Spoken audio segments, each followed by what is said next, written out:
آپ سب چاند کے انتظار میں آئے بیٹھے تھے۔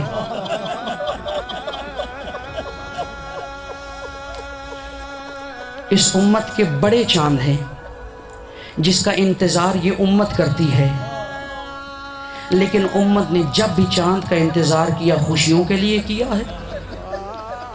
کبھی عید الفطر کا انتظار ہوتا ہے، کبھی کہا جاتا ہے بتاؤ عید الاضحیٰ کا چاند نظر آ گیا۔ اللہ جانے یہ شیعہ قوم کیسی ہے، اس کو بھی ایک چاند کا انتظار رہتا ہے، مگر یہ چاند خوشیوں کا چاند نہیں۔ ایک دوسرے سے پوچھا کرتے ہیں بتاؤ چاند نظر آ گیا، ہم سے پوچھا گیا بتاؤ چاند نظر آ گیا، جملہ منتقل کرنے چلو، مجھے نہیں معلوم کیسے آپ قبول فرمائیں گے۔ اللہ آپ کی عزاداریوں کو قبول فرمایا۔ عزاداروں میں سوال کرتا ہوں، واقعہ کربلا کے بعد کیا مدینہ والوں کو کبھی چاند دیکھنے کی ضرورت نظر آئی تھی؟ میں نے روایات میں پڑھا ہے مدینہ والے چاند نہیں دیکھا کرتے تھے، آل محمد کے گھر سے گریہ اتنا اٹھتا تھا۔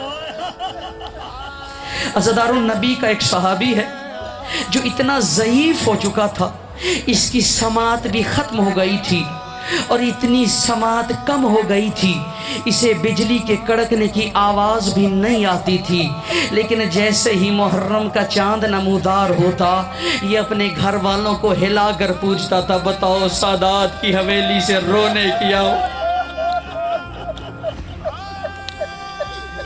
چاند نکلنے سے پہلے، محرم سے چند دن پہلے، ایک ضعیفہ ماں کا بیٹا فوت ہو گیا، دنیا سے چلا گیا۔ عزاداروں یہ ماں روزانہ اپنے بیٹے کی قبر پہ آتی اور آ کر بیان کیا کرتی تھی۔ عزاداروں یہاں سے محرم کا چاند نمودار ہوا، اپنے بیٹے کی قبر سے اٹھی اور کہتی ہے بیٹا آج سے لے کر 10 محرم تک میں تجھے نہیں روؤں گی، میں اس پر گریہ کروں گی، اور جس کی لاش پہ اس کی بہنوں کو رونے نہیں دیا گیا تھا، اس کی بیٹی کو تماچے لگے تھے، یہ کہہ کے چلی گئی۔ عزاداروں جب 11 محرم ہو گئی نا، یہ بیٹے کی قبر پہ آئی، اس نے منظر کیا دیکھا، کوئی کالے برقعے والی بی بی اور جس کا پہلو پہ ہاتھ تھا، بیٹا بیٹا کہہ کے بیان کر رہی تھی۔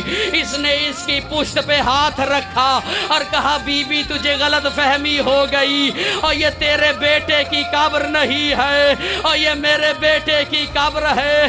عزاداروں نے نقاب ہٹا اور کہا مجھے پہچان، اور میں محمد کی بیٹی فاطمہ، اور تو میرے لال کو روتی رہی۔